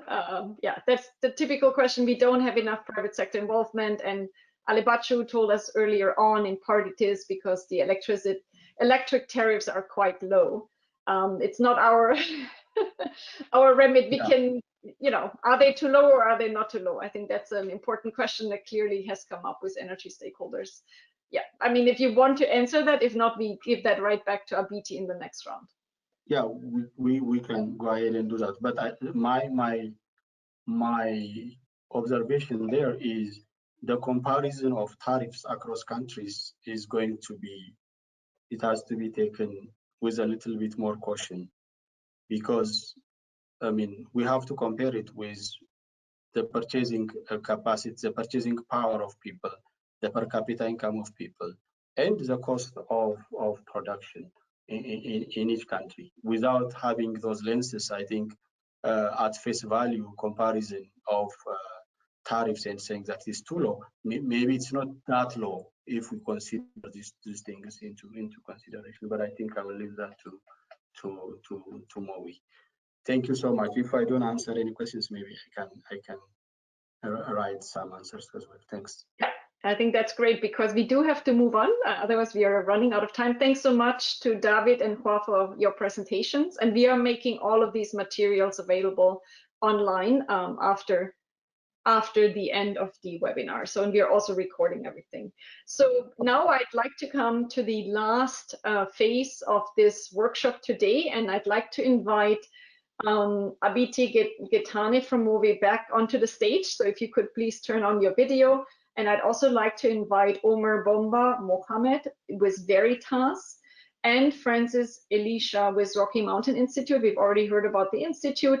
And also Alan Mundal, please, for our closing panel. And while the others are coming online, Abiti, do you want to say something? I know you're not the top level energy expert, you're related, but do you want to say something about this energy tariff that keeps coming up? And then before I ask the other questions, please. Yeah, thank you, Claudia. I was following what David is saying. There are questions in terms of tariff increment in Ethiopia, but we know everybody knows the price for energy, especially, is very cheap. But when we compare to the willingness to pay or the affordability, it may not be as such very low. So we are saying a lot of times, instead of increasing the tariff, first better to improve the livelihood of the nation. Then willingness to pay may come, and then the compromise can be reached with production costs, and affordability issue can be answered. First, we have to work how we can improve the living standard of the society, and as much as possible, we have to make an access to the energy as well. This is my personal opinion. Okay, great. Thanks. Yeah, not necessarily the opinion of the minister, but that's great to hear. And I understand it's a complex issue of discussion. I'd like now to invite Omar Mohammed from Veritas to tell us, what is your organization doing towards increasing access to clean energy? Let's keep it open in rural Ethiopia. What are you currently doing? Please, it would be great to hear about that. Thank you. Okay, so we have thank you for having us here, but we have three complementary bodies of work that we've either just recently completed or in the progress of working on. The first with South North and the International Climate Initiative, where we work to identify productive uses of energy within the agriculture space in Ethiopia. We came at it a little differently than most, but I'm hearing some complementary discussions like this. So we look top down. We basically said, look, Ethiopia has a developmental state that it employed over the last 17 years. So there's large concentrations of development support in rural areas that you can translate to productive use of agriculture. So there's 4 programs we looked at. The Water Transformation Program out of the Prime Minister's office, the Integrated Agriculture Industrial Parks, the milk collection centers, and the agricultural commercial clusters from ATA, more specifically the horticultural ones, which are much smaller in number because of the infrastructure requirement. We focused subsequently on the ACCs from ATA. And the big picture to this, you have at each of these sites somewhere about 100 to 600 farmers already producing horticultural crops off-grid using gensets. So if you actually visit one of these sites, it's just humming with generators. So the story then becomes not about activating productive use, but about transitioning from gensets to electricity. So the earlier analysis we've seen is very interesting. And we've been doing some parallel work around that to figure out just what that inflection price is. Because the next body of our work that we are doing now, we've built 10 discrete pilots, the investment cases for them at these sites. So they're fairly large because the genset demand for irrigation is substantial there. So the loads are big. These pilots, what we're working on right now is identifying the right kind of investors to come in and to basically provide the information you need to learn from a pilot. Number 2, we're validating these assumptions. So there is one thing to begin to look at them from a research perspective as a consultancy or an IFPRI or something.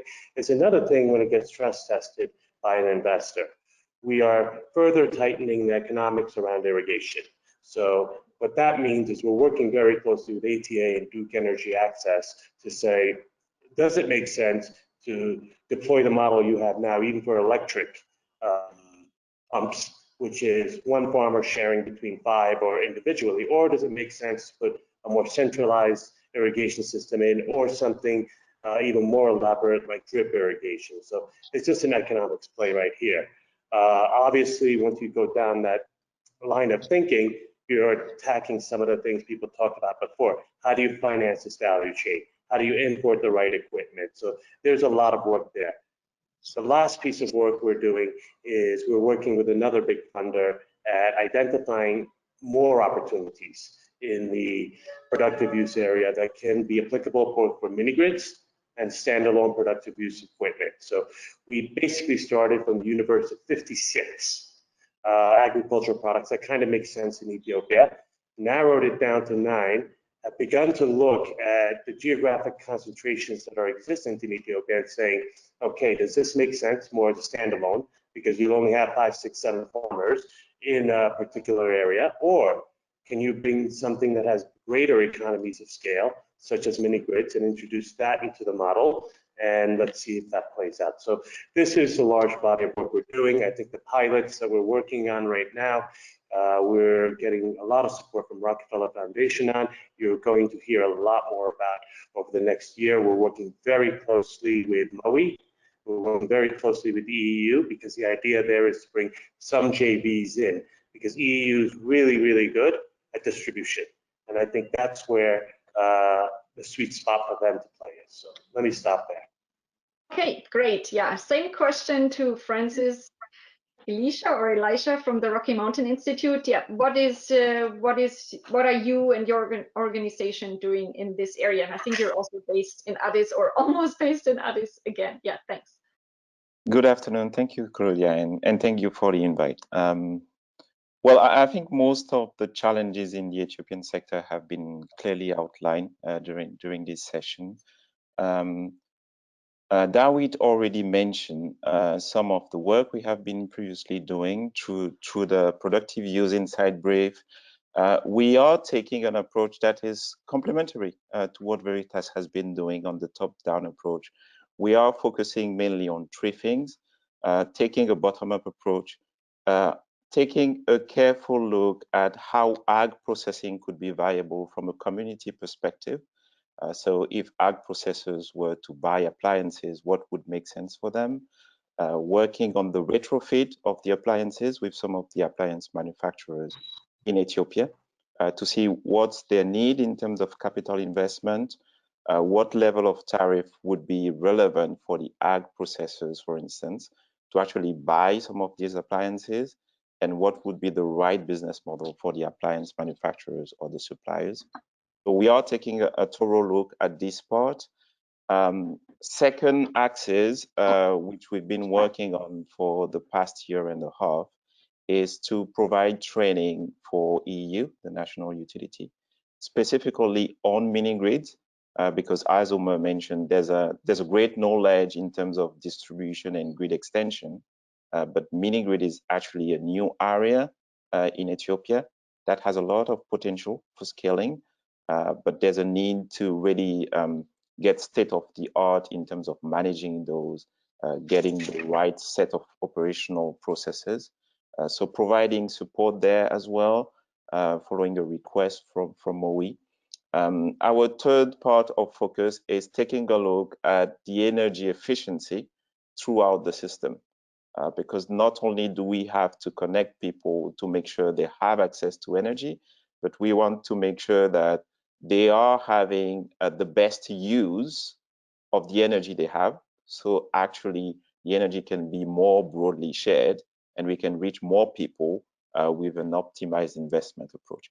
So that's really the approach we have been taking. The Rocky Mountain Institute has been operating in Ethiopia for about 1.5 years now, under an MOU with Ministry of Water, Irrigation and Energy.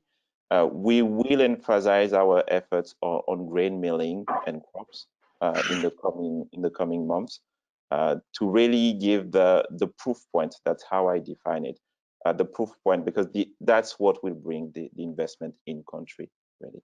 Okay. Yeah. Okay, great.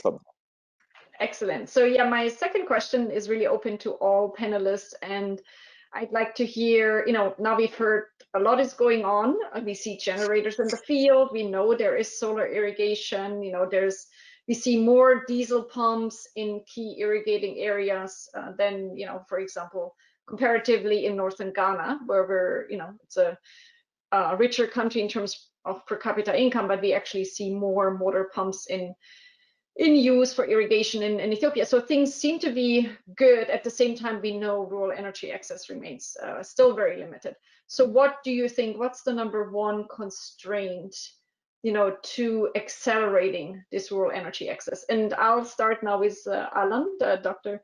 Mondal, because we haven't heard from you in this panel session. And any thoughts from abroad? I think you have a great international perspective to bring here, please. Okay, thank you, Claudia. Yeah. So I will start in a broader sense, not going down to the rural household or standalone system. So what my things is like what we need actually to have to get a proper long-term policy or planning or investment plans. So I think the power sector master plan is a necessary things. Although Ethiopia has like target like 2020, also had a chance to have a meeting, join a meeting, lights for all by 2025, I think. Abiti was helped to attend in a conference where Prime Minister was there. And then the second thing is the energy transformation. This is important. So currently is dominated by biomass. Anyway, need to move to modern energy access. For sure, we need to get out from biomass or less reliance on biomass. Third things is electricity generation dominates by hydro. So it's still saying the hydro potential is significant. Yes, we agree. The hydro potential is significant. Up to 25 gigawatt potential is there. So, but there are a lot of opportunities. So demand is increasing significantly. It will be exhausted automatically to meet the own demand. And Ethiopia has a lot of opportunity to export the energy. So we have to diversify the energy supply mix for electricity generation from dominated hydro to solar, wind, and geothermal. As Ali Bachu already mentioned it, cost is very competitive. Solar, wind cost is competitive. It is already competitive with fossil fuels. So why not we take these opportunities? So we are talking, and solar potential and wind potential also very significant in Ethiopia. And I already mentioned about export potential is very good opportunities there. Government needs to plan to meet their demand and the export potential to see based on the East African power pool using this interconnection or cross-border grid system. The third thing, now I'm going down to the mini grid, as we talking about the mini grid or standalone system. From my experience in broader sense, still the standalone system is a short-term solution. From my opinion, it is a short-term solution. If we have, we need a lot of infrastructure development for transmission and distribution. We know it is a huge investment, but longer term, if you consider a 20 years plan, 30 years plan, 50 years plan, this is more feasible than going a standalone system or mini grid system. But if you go mini grid system, should have a plan to connect with the grid in the future. Otherwise, this is not feasible. You have to carefully think about it. So on infrastructure development, for sure, transmission, distribution, electricity access, the main way or main path we should consider.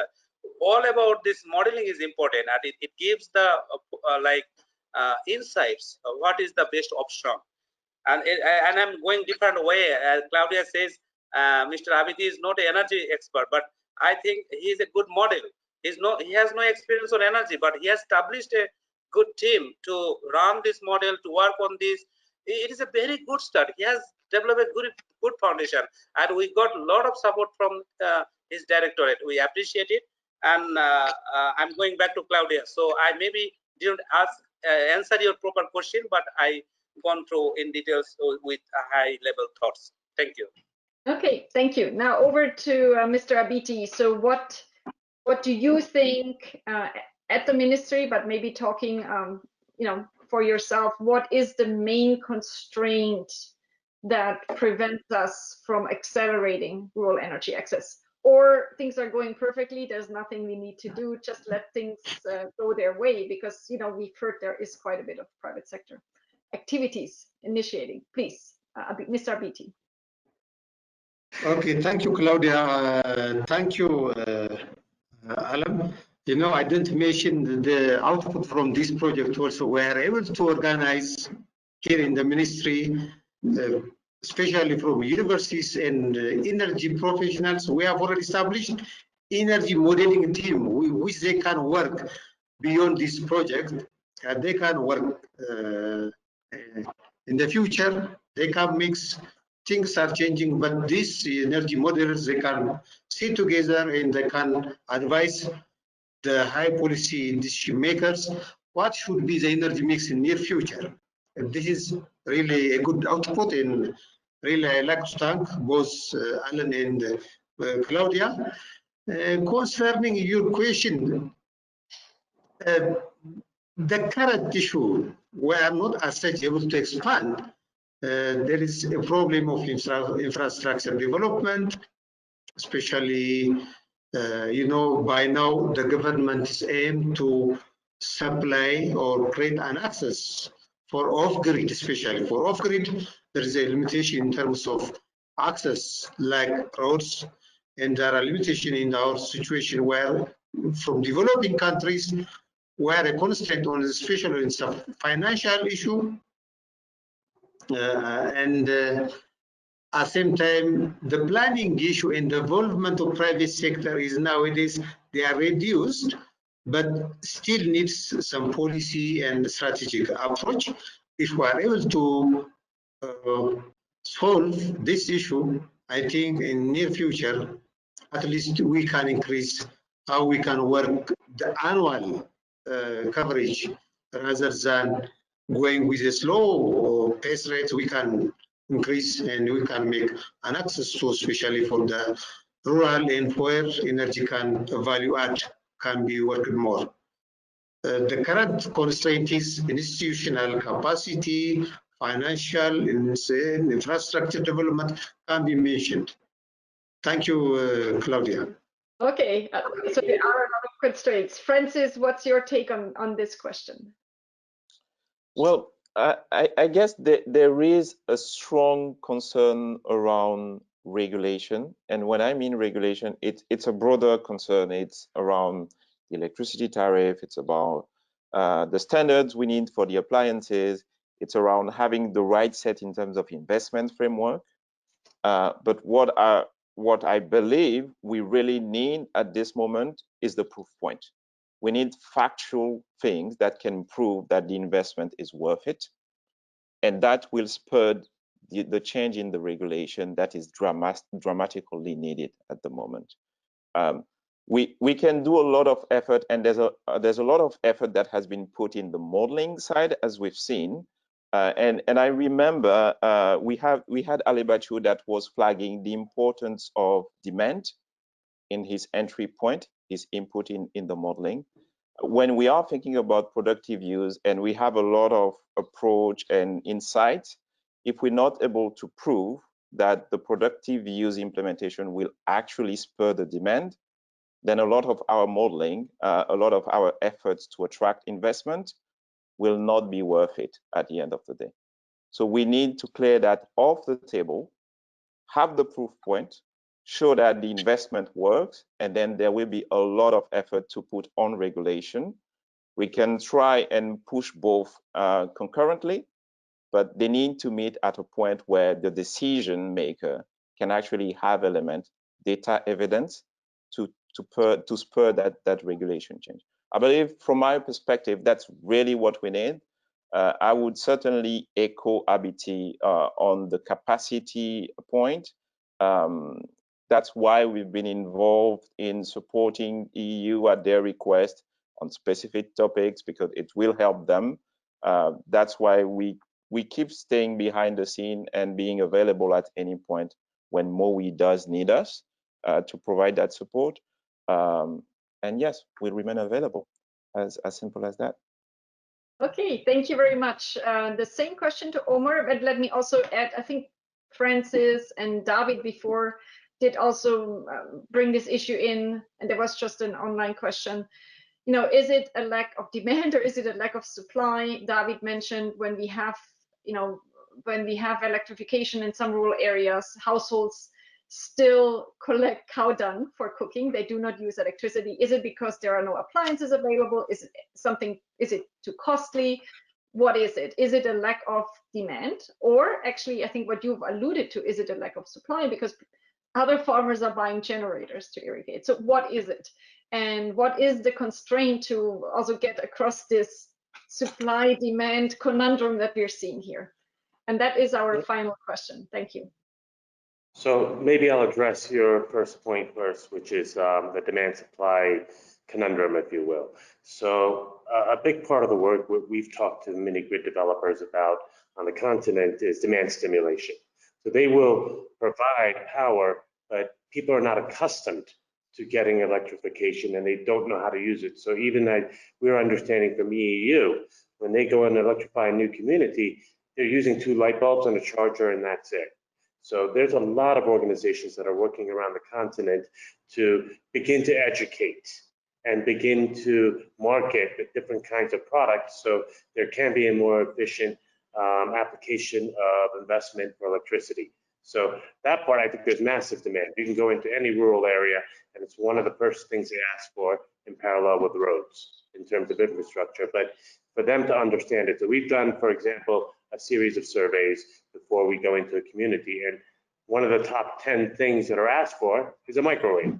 They don't really understand what a microwave is, but they've kind of heard of it. So, and it's not feasible for that kind of power or whatnot, and even what they would pay. So ultimately, I think it's demand stimulation, and there's a lot of education that Ethiopia can leverage that has happened throughout the continent. On my other points on this, I think, you know, we've had a lot of conversations with RMI. We're in complete agreement and then on this, that tariff rates and things like that are very, very challenging. We approach it a bit differently, I'd say, in that we're really trying to push through a commercialization frame. The reason for that is you've probably read the various power authorities in Ethiopia owe the commercial bank of Ethiopia 350 billion birr. That's equivalent of circa $10 billion. The notion that the power authority, and it's an authority, it is not a subsidizing entity. It's just like Ethiopian Airlines or Ethio Telecom. At some juncture, it does have to be an economically viable independent entity. And the notion that as Ethiopians, we continue to ask it to massively subsidize without the mandate for that is a little bit tricky. So in the 10 sites we're looking at, it's much higher volume. So the break-even price we think is going to fall in around 45-50 cents. And if you use the ABC model where you have an anchor customer, then we can say anything below that is a reasonable anchor tariff rate. We don't know what the appetite for that will be, but that's why it's a pilot and that's why we're learning. The second thing I think everybody has to be very sensitive and cognizant to is there's a legacy of investment in Ethiopia that builds on 4 major regions. So that basically means Oromia, Amara, the South, and Tigray. So everything was piloted there, everything was scaled there. And in terms of equity, we have to think about as development partners, how do we get to Benishangul, Somalia, IFPRI, where it's not transition, but you really do have to stimulate even productive use, and you have to be almost an economic development agent. And if that kind of issue is not addressed and addressed very strongly, any expansion you do is going to be met with incredible resistance nationally, potentially. So it's just something I think we all, as partners, have to be super mindful of. The next issue I'd say is on the regulation and challenges. We've been doing investment-related supports in Ethiopia for a decade. And what we've learned is precedence is gold. There is very little precedence of private commercial engagement in mini grids or scaled power in Ethiopia. So the 2 private mini grid investments that have happened, very, very small. It took almost 2 years to get the licensing. It's not necessarily the fault of EEA, EU, and MOWIE. It's just new. And when it's, you know, you have to really push it through and understand and learn and redesign and really understand within the Ethiopian context what works. So basic things, for example, the first question an investor will ask is repatriation. If I bring dollars in Ethiopia, how do I take it out? This is not the problem with MOWIE per se, but it's a really strong collaboration and understanding with the Ministry of Finance. The tariff subsidy issues, massive, massive issues. So the guideline we basically understand is the anchor customer, you can charge a certain rate that they will agree to in advance, but the household customers stay at the provisional 2022 grid tariff rate, which is 6-7 cents kilowatt hour. That's tough. The connection costs are so high for them. So you're really cross-subsidizing even internally and across mini grids. So those are the kind of challenges and I think learnings that we all have to begin to understand for Ethiopians. It's a bit of a different model probably than other places have seen. Thanks so much. This has been, you know, unfortunately a short panel discussion because I think I might have cut off. Oh, sorry. Can you all still hear me? Yes. Yes. But I thought you had completed your remarks. Did you want to add something? No. My internet went out for a second. Oh, so no, I just we're wanted to good. It went perfectly. No, I would like Claudia, to. can I add only one thing, Claudia? Just 30 seconds, I will take. Okay, and then we are Okay. closing. Yes, please. So just like listen, learn. Like in Bangladesh, solar home system installation, like million. It was a global wise a good news, like few years back. But all solar home system are dead now.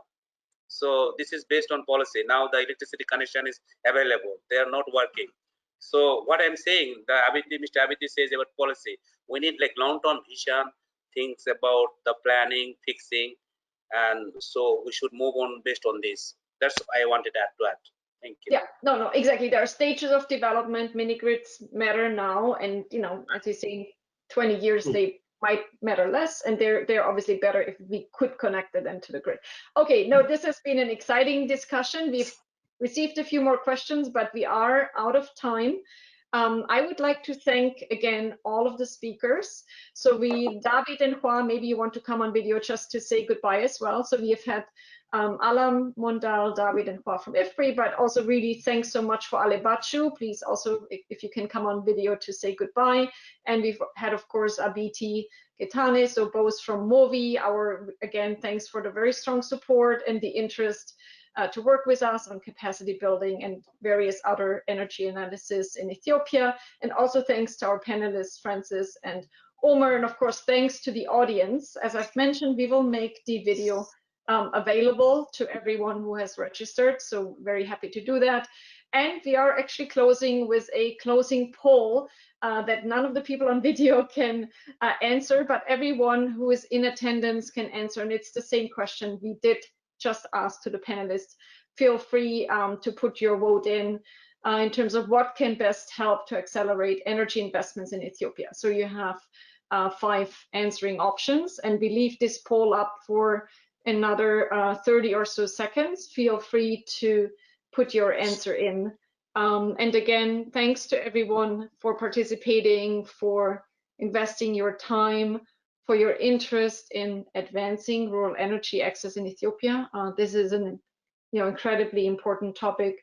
And as we've heard, it's very complex. A lot more studies need to be done. Also for all the students who have joined us today, I think you have heard and probably could identify a lot more research topics.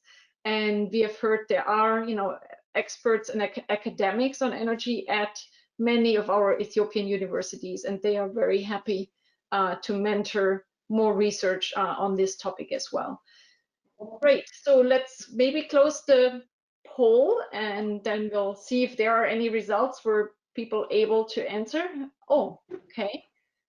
Interestingly, regional energy trading, which we actually wanted to exchange with regulatory constraints, but regional energy trading was given a pretty strong vote of confidence to accelerate energy investments. Also, more investments in mini grids, better linkages to productive uses. Lower tariff doesn't seem to be the solution, at least not a solution suggested by our participants. So thanks again to everyone. And with that, we'd like to close the event. Thank you to everyone. Bye-bye.